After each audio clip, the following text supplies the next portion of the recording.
retorna às aulas com novidades no Paraná. Estudantes recebem novos uniformes e escolas melhorias na estrutura. Rodovia revitalizada no sul de Santa Catarina. Obras em importante ligação entre Morro da Fumaça e Criciúma é concluída. Fim de semana de festividades. Itajaí e 13 de maio celebram festas tradicionais catarinenses. Gaza começa a receber ajuda humanitária. Segundo a ONU, território vive níveis alarmantes de desnutrição. Estados Unidos e União Europeia fecham acordo comercial. Bloco se compromete a comprar energia, além de investimentos adicionais em solo americano. E você vai ver os lances do Brasileirão no fim de semana. E também Curitiba se consagra como polo do skate. Capital paranaense cedia a etapa nacional do STU e lota complexo esportivo do Tarumã. Essas e outras notícias a partir de agora no Pix News.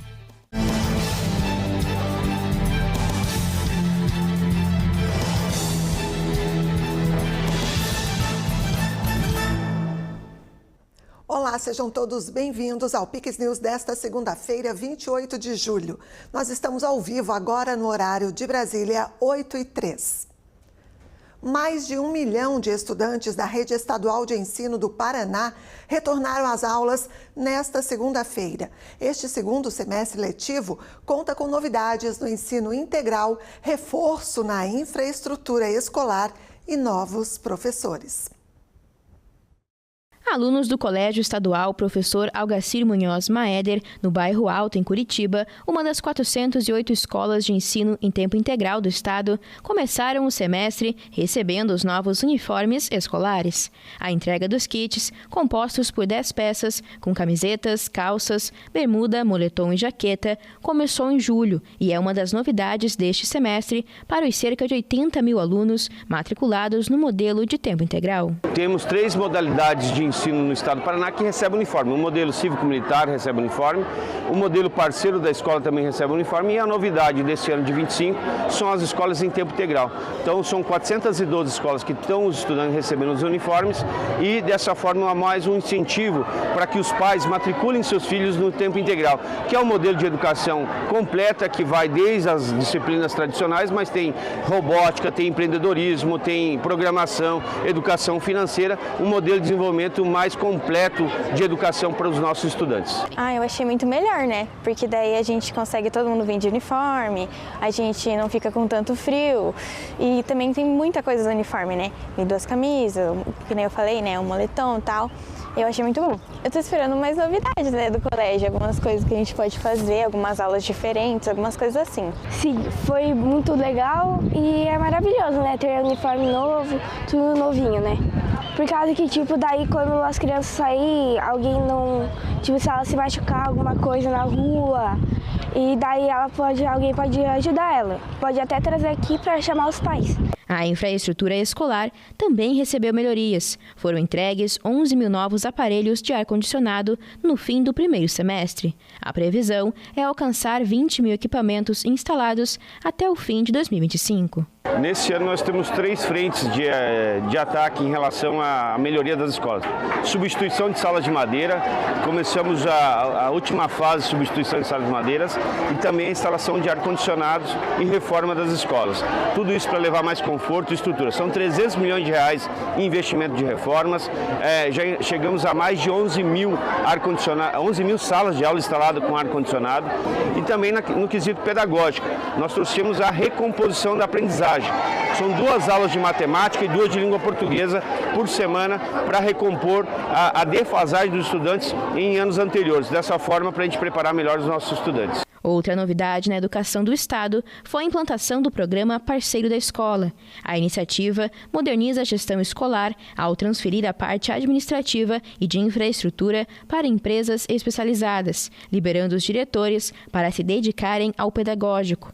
Uma pesquisa recente apontou a aprovação de 86,5% dos pais nas escolas que já contam com o novo modelo. O Parceiro da Escola é um programa bem bacana, porque une tudo que é de bom, né, da nossa iniciativa privada junto com a pública. O que eu senti? Eu senti que as aulas que não eram dadas por falta de professor, lógico que ninguém escolhe, né, ficar doente, elas são cobertas integralmente pelo parceiro, que ele põe à disposição monitores que ficam com atividade para passar para os nossos estudantes. Um reforço importante neste segundo semestre é a chegada de 988 novos professores efetivos aprovados em concurso público. Eles irão atuar nas escolas de todas as regiões do estado, fortalecendo o quadro de docentes. Nos últimos anos, foi registrado mais de 4,5 mil professores efetivados. O governo de Santa Catarina concluiu os trabalhos de revitalização da rodovia SC 443, principal ligação entre Morro da Fumaça e Criciúma. O trecho de 13 quilômetros recebeu melhorias significativas, com destaque para a aplicação de tecnologia inovadora, como o uso de polímero na massa asfáltica. A tecnologia ajuda a impermeabilizar o asfalto, reduzindo a infiltração de água e prolongando a vida útil da pista. Além disso, a via recebeu nova sinalização horizontal e vertical, oferecendo mais segurança e conforto aos motoristas que trafegam diariamente. O investimento total da obra foi de R$ 6.300.000, com recursos do programa Estrada Boa. Aqueles que circulam aqui, que veem o movimento todo, sabem da importância disso, né? A exemplo de tantas que estamos fazendo aqui no sul do estado. A 443, que liga Criciúma a Morro da Fumaça, foi revitalizada. Agora estamos fazendo de Morro da Fumaça a Uruçanga, daqui uns dias entregaremos também. E isso diz respeito ao programa Estrada Boa, um programa de muito sucesso que tem podido atender todas as regiões de Santa Catarina, e é uma alegria a gente estar num sábado à tarde. Agora não tem mais parado, porque o trabalho não para, vai ser sábado e domingo entregando obras. Agora, com a via novinha em folha, moradores das duas cidades trafegam mais tranquilos, com mais segurança. A cidade está aqui muito próxima a Criciúma, né? Temos uma localização privilegiada.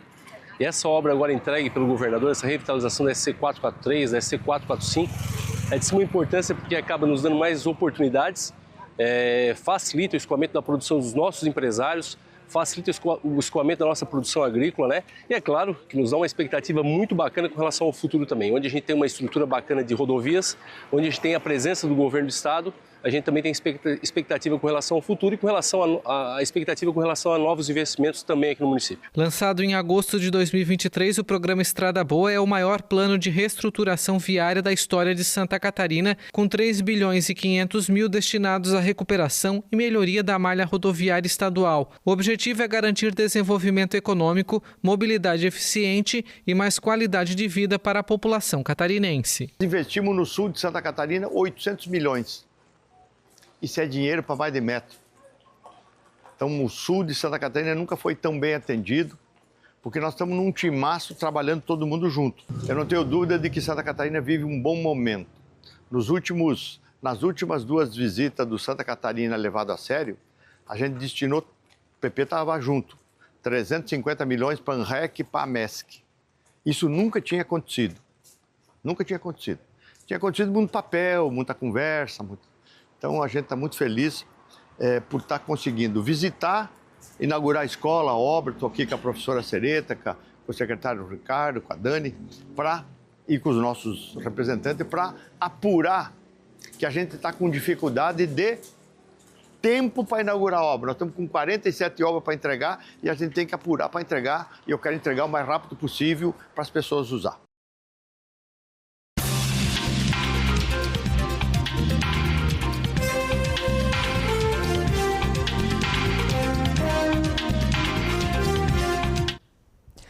Gente, quinta-feira está próxima e a data é o limite das negociações do tarifaço de Donald Trump, impondo 50% às mercadorias brasileiras importadas nos Estados Unidos. O que o Tiago Pereira, que está chegando por aqui, traz de novidades para a gente a respeito deste assunto? Hein, Tiago? Boa noite, bem-vindo. Poucas novidades no que diz respeito a avanço, de negociação com o governo brasileiro, mas novidades mesmo a gente tem da classe empresarial que tem se movimentado, os governadores de alguns estados também têm se movimentado e as federações da indústria e comércio de cada estado têm buscado se reunir para daí tentar comover o governo norte-americano numa tentativa de reversão dessas taxas, né? Além disso, tem também a viagem de senadores aos Estados Unidos, que por enquanto a gente ainda não tem muita novidade do avanço ou não dessa conversa. Boa noite para você. Boa noite. E para toda a nossa audiência qualificada aqui da Pix TV. Tarifaço ou sanções? Nas redes sociais surge esse questionamento. Claro que mais dos aliados de Lula, da esquerda, que não concordam com as medidas impostas por Donald Trump. Aliás, ninguém concorda, né? Alguns por ignorância, outros por fingirem não entender como funciona a economia global nessa época em que nós vivemos. Afinal, é preciso avisar Lula que o mundo mudou, né?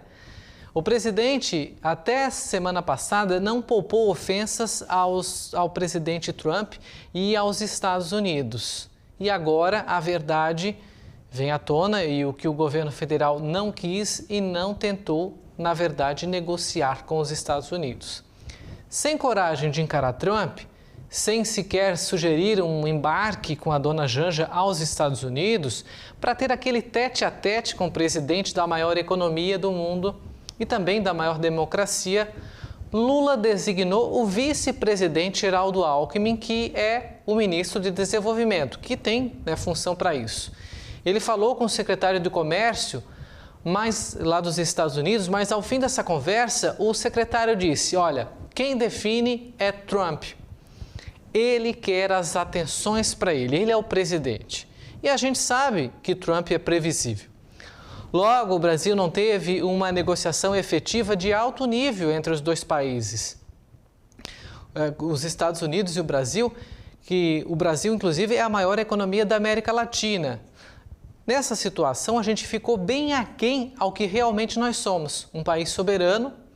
E soberanos, gente, que fique bem claro, negociam em prol do emprego, da moeda, da economia do seu país. Isso é soberania. Nós, uma soberania não para fortalecer o BRICS, como é que está sendo feito. Está sendo feito um trabalho ao contrário, precisa a gente ter atenção sobre isso. E olha, para piorar a situação, fontes revelam a prova de que Lula não tem nenhum interesse, ou melhor, um interesse real em negociar com os Estados Unidos. Segundo essas fontes, o Itamaraty foi até impedido de estabelecer uma mesa de alto nível de negociação, como a nossa diplomacia, a gente tem que registrar aqui, sempre fez, inclusive nos outros mandatos de Lula. Gente, o Trump mandou cartas igual a essa para mais de 100 países. Claro, o Brasil foi o que teve o percentual o mais elevado, é verdade. Mas isso se dá ao nosso nível de irritação que provocamos lá. Já que nenhum outro presidente do mundo, gente, é importante a gente falar isso, falou em desdolarização. Isso é uma pedra no sapato para Trump. Mas o Trump deu um sinal, apontando que tudo é negociável. Há uma luz no fim do túnel.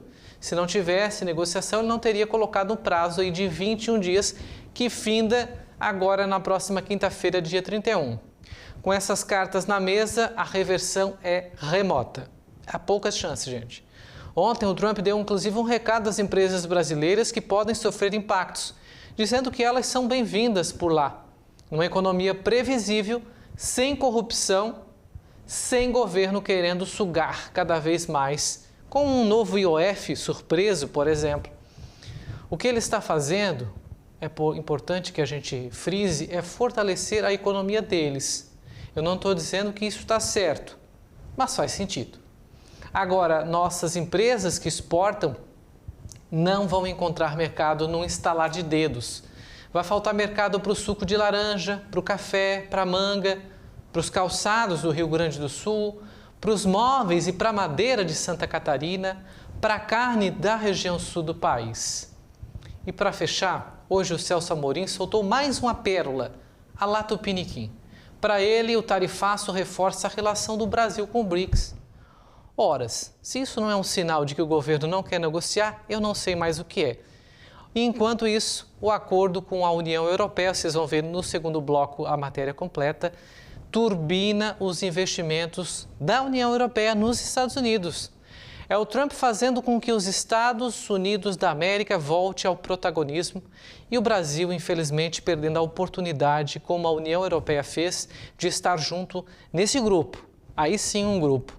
Mas preferem parcerias com ditaduras, como destacou o jornal britânico Financial Times hoje, infelizmente, dando aquela notícia que a gente não quer dar de que o governo brasileiro está dando preferência ao BRICS ante os Estados Unidos. E para fechar, duas informações rápidas e rasteiras.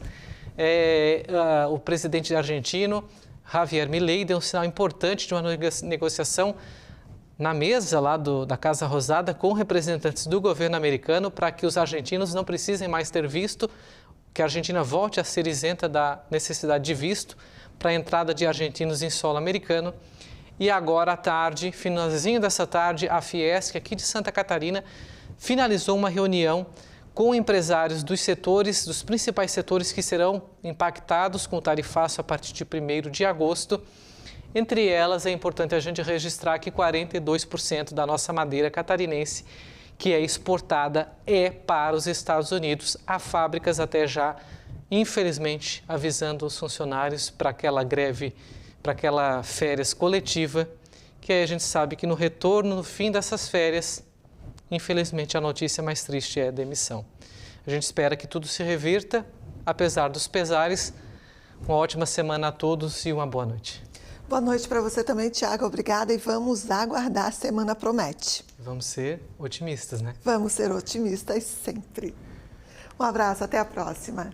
E por falar em ser otimistas, vamos falar agora de alegria. O fim de semana em Santa Catarina foi de festividades. A Festa do Colono, que celebra a força e o trabalho do produtor rural, reuniu milhares de pessoas em Itajaí, no litoral norte catarinense. E em 13 de maio aconteceram as celebrações da Festa de São Cristóvão, do agricultor e da indústria e comércio do município. Evento marcado por fé, tradição e valorização do trabalho da comunidade. Neste sábado, o governador Jorginho Melo participou da 59ª Festa de São Cristóvão, da 17ª Festa do Agricultor e da 3ª Festa da Indústria e Comércio, em 13 de maio, no sul do estado. O evento é tradicional na cidade e já faz parte do calendário de festividades. As comemorações começaram na sexta-feira, dia de São Cristóvão, o protetor dos motoristas, caminhoneiros e de todos os transportadores. Na data, também é comemorado nacionalmente o Dia do Motorista, instituído devido ao santo padroeiro. Estou passando aqui para prestigiar os nossos colonos, os nossos agricultores, os nossos empreendedores, nossos empresários, a festa de São Cristóvão, que é o protetor dos motoristas, para vir aqui abraçar e festejar. Então estou aqui para prestigiar o prefeito, prestigiar quem produz e quem trabalha aqui no sul.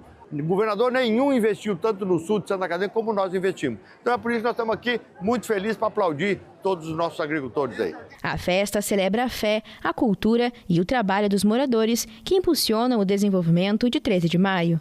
A base econômica do município é o agronegócio, respondendo por 51%, mas a cidade vem ganhando destaque com o crescimento da indústria e do comércio.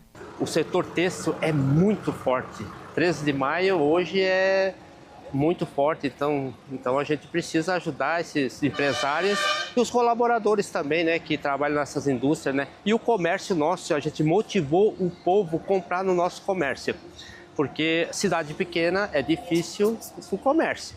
E a gente, o que a gente fez? A gente fez todo um trabalho que realmente a costureira, o costureiro viesse e comprasse no comércio local. E deu certo, graças a Deus, então por isso que a gente está ajudando aí, dando essa festa para eles também. Já em Itajaí, o governador marcou presença na 39ª Festa Nacional do Colono. O evento reuniu milhares de pessoas em uma celebração das tradições, da cultura e da força do campo catarinense. Feiras como essa faz com que a família se reúna para festejar, alegria, coisa boa, trocar experiência um com o outro, mostra o que produz, por que saiu melhor, o que pode fazer para melhorar. Você traz a EPAG, você traz a cidade aqui para dentro, que estão investindo de alta tecnologia para ajudar cada proprietário fazer com que a sua lavoura, que o seu negócio caminhe melhor, com melhores condições, com inovação. É isso que o estado de Santa Catarina é. Por isso eu venho aqui para aplaudir. aplaudir o nosso motorista, o nosso colono, o São Cristóvão, que é o dia de hoje, enfim, todos que estão aqui para festejar. Com o tema Celebrando o Campo, Cultivando as Raízes, a edição de 2025 atraiu um público estimado em mais de 120 mil pessoas ao longo de 4 dias. A programação contou com exposições, feira agropecuária, apresentações culturais, gastronomia típica e grandes shows. A Festa Nacional do Colono é um dos eventos mais tradicionais do estado. Agora uma pausa e você vai ver a seguir o adeus às vítimas do ataque rebelde a uma igreja na República Democrática do Congo. Estados Unidos e União Europeia fecham um acordo comercial com taxas de 15% para exportações europeias. E ainda, Curitiba cedia a etapa nacional do STU e consagra skate paranaense. Voltamos em instantes.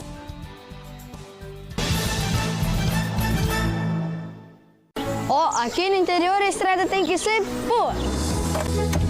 E se for com buraco, credo, a gente perde um tempão.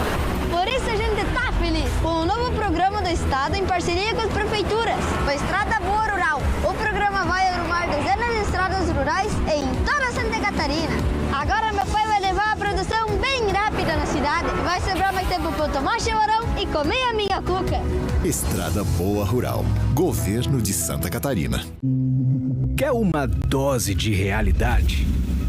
O álcool aumenta a dose de violência. Aumenta a dose de câncer. Aumenta a dose de custo público. O álcool mata uma pessoa a cada 12 segundos no mundo. Até quem nunca bebeu uma dose pode ser vítima. Senadores, se o álcool faz mal à sociedade, tem que ter mais imposto. O que é Garopaba? É luz, é verão, é esporte, é música, é tainha, é tempero, é história, é encanto, é tradição, é cultura, é pra criança, é pra família. Garopaba é a Garopaba. Venha viver de perto. A saúde em Santa Catarina acaba de alcançar uma marca histórica. 1 milhão de cirurgias realizadas. O sucesso da saúde catarinense é uma realidade. É claro que precisamos melhorar muito ainda e vem mais por aí. Com investimentos em novas tecnologias e a valorização dos hospitais, estamos fazendo a diferença na vida de milhares de catarinenses. Compromisso com quem mais precisa. Governo de Santa Catarina.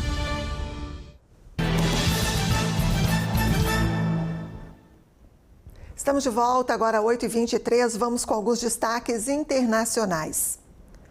A segunda-feira foi de comoção para as famílias das vítimas do ataque rebelde no domingo em uma igreja católica no nordeste da República Democrática do Congo.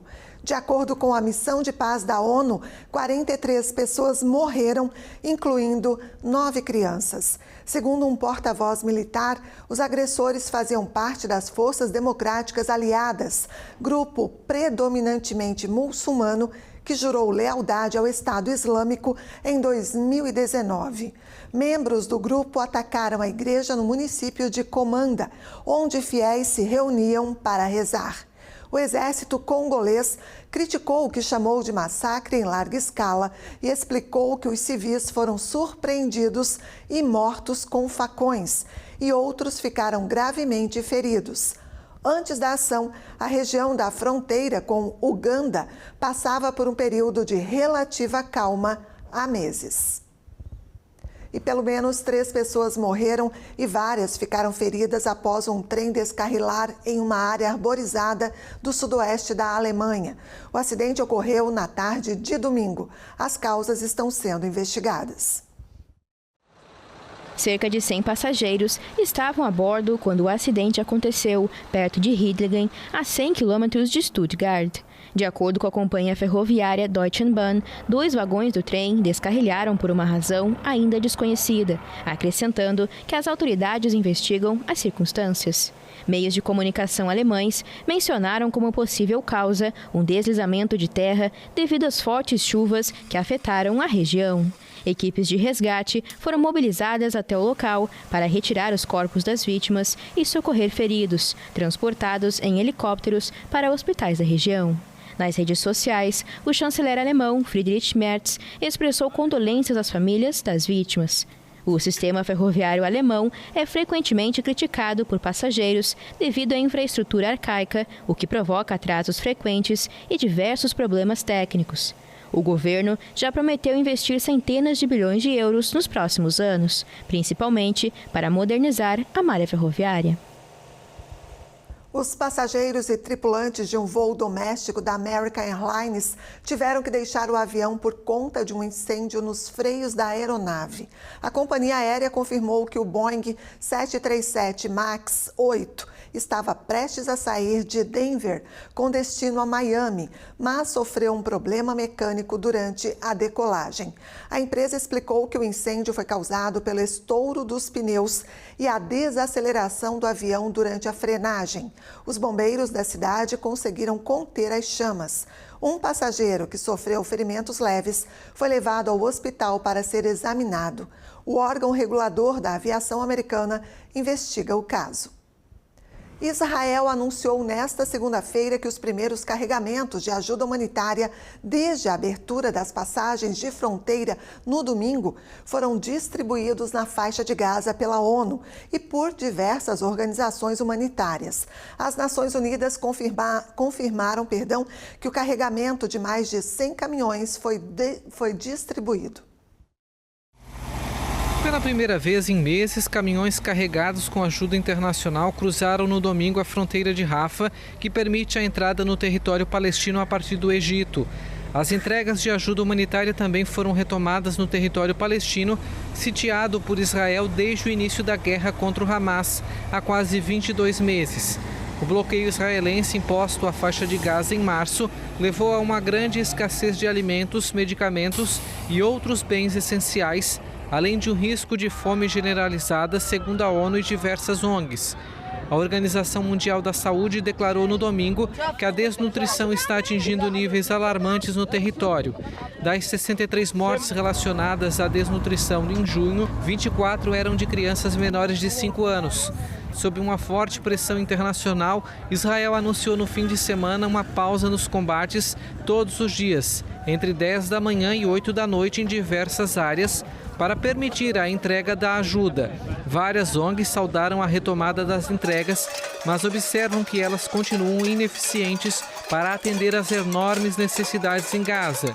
Também nesta segunda, o secretário-geral da ONU, Antônio Guterres, alertou que a fome jamais deve ser usada como arma de guerra, se referindo em particular aos conflitos em curso em Gaza e no Sudão. Duas das principais ONGs israelenses denunciaram nesta segunda-feira que Israel está cometendo um genocídio na faixa de Gaza, de acordo com investigações próprias. Já o governo israelense nega ter matado civis de fome deliberadamente como parte da guerra, desencadeada por um ataque em 7 de outubro de 2023 do Hamas, que governa a faixa de Gaza. Donald Trump emitiu nesta segunda-feira um novo ultimato dramático à Rússia para encerrar a guerra na Ucrânia ou enfrentar novas sanções severas, ao se encontrar com o primeiro-ministro britânico Keir Starmer na Escócia. Trump estabeleceu um novo prazo de até 12 dias a partir de hoje para o fim do conflito. O republicano diz estar decepcionado com Vladimir Putin após ataques contínuos contra alvos civis ucranianos. A Ucrânia rapidamente elogiou a posição do presidente americano e agradeceu a Trump por se manter firme e transmitir uma mensagem clara de paz pela força. Donald Trump também mudou de tom em relação a Gaza, reconhecendo que havia sinais de fome real no território palestino devastado pelo conflito com Israel.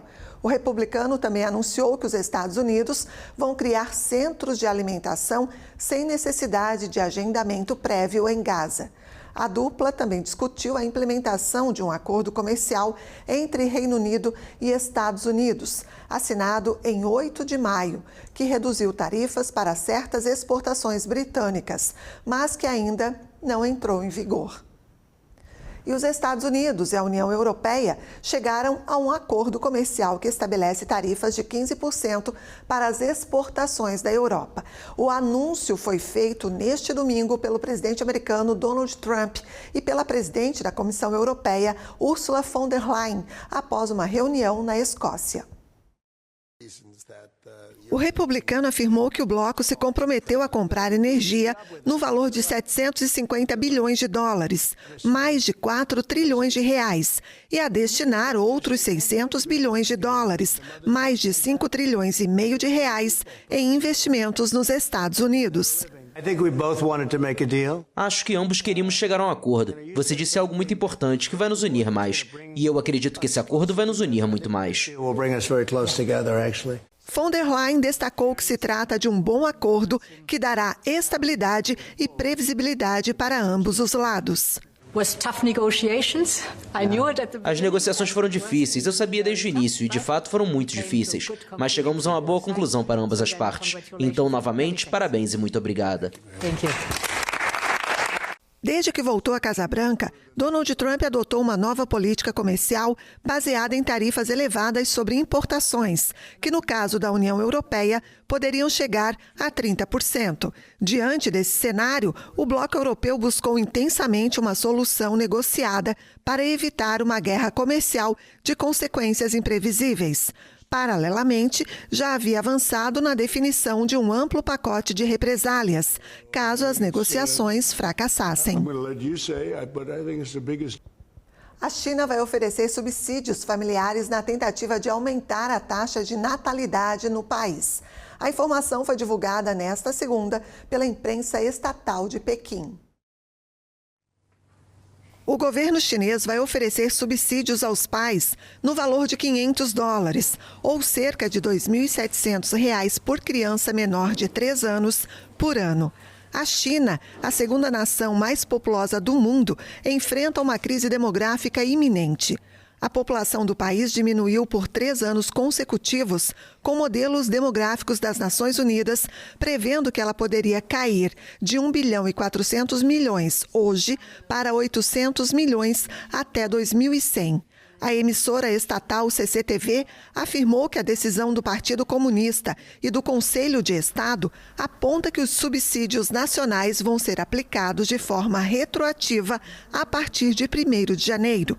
Houve apenas 9,54 milhões de nascimentos na China no ano passado, metade do número registrado em 2016, ano em que o país encerrou a política do filho único, que vigorou por mais de 3 décadas. A população diminuiu em 1.390.000 no ano passado e a China perdeu o posto de país mais populoso do mundo para a Índia em 2023. As taxas de casamento também estão em níveis historicamente baixos. Muitos casais jovens têm adiado a formação de famílias devido aos altos custos da criação dos filhos e a preocupações com a carreira. A população em declínio da China também está envelhecendo rapidamente, o que gera preocupações sobre o futuro do sistema previdenciário do país. Em 2024, havia quase 310 milhões de pessoas com 60 anos ou mais.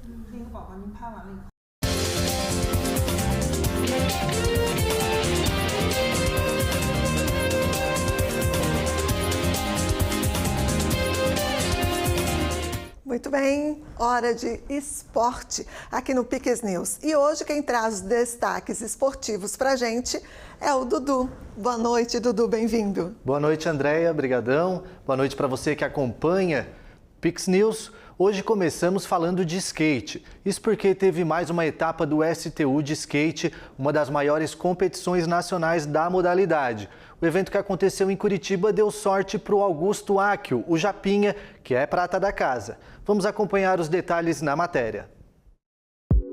A terceira etapa do STU Nacional 2025 reuniu cerca de 3.000 pessoas por dia no Complexo Esportivo do Tarumã e consagrou a capital paranaense como um dos principais centros do skate no país. Durante 3 dias de disputas, o evento atraiu atletas de alto rendimento, promoveu integração com o público e marcou a inclusão oficial do para-skate no calendário da competição.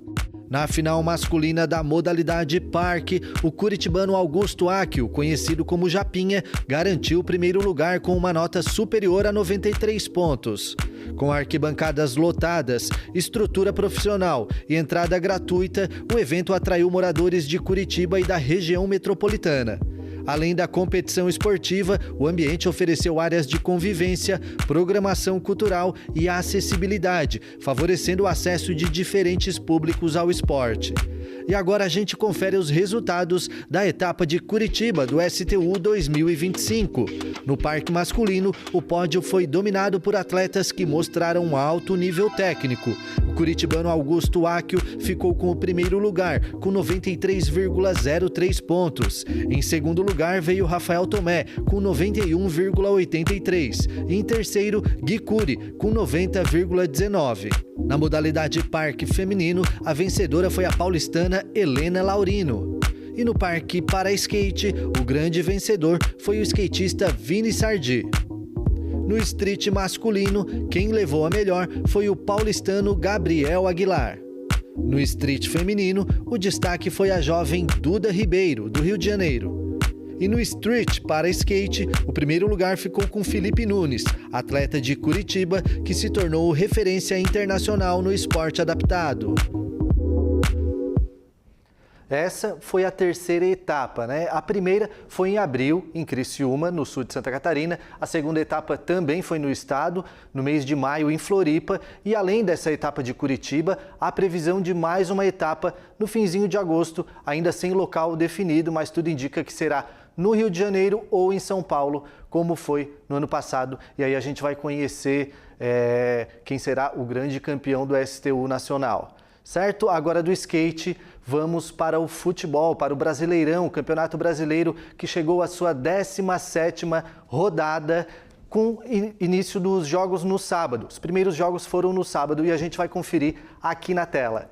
Olha só, o Botafogo jogou contra o Corinthians e acabou empatando no sabadão. O Mirassol empatou com o Vitória. O Fortaleza venceu o Bragantino, saindo ali um pouco da zona de rebaixamento, querendo escapar da zona de rebaixamento e segurando o Bragantino para não entrar no Z4.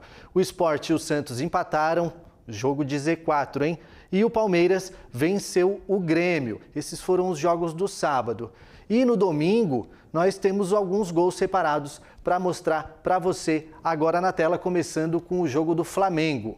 Aí o Flamengo venceu o Atlético Mineiro com um gol de cabeça do Léo Ortiz aos 29 do segundo tempo.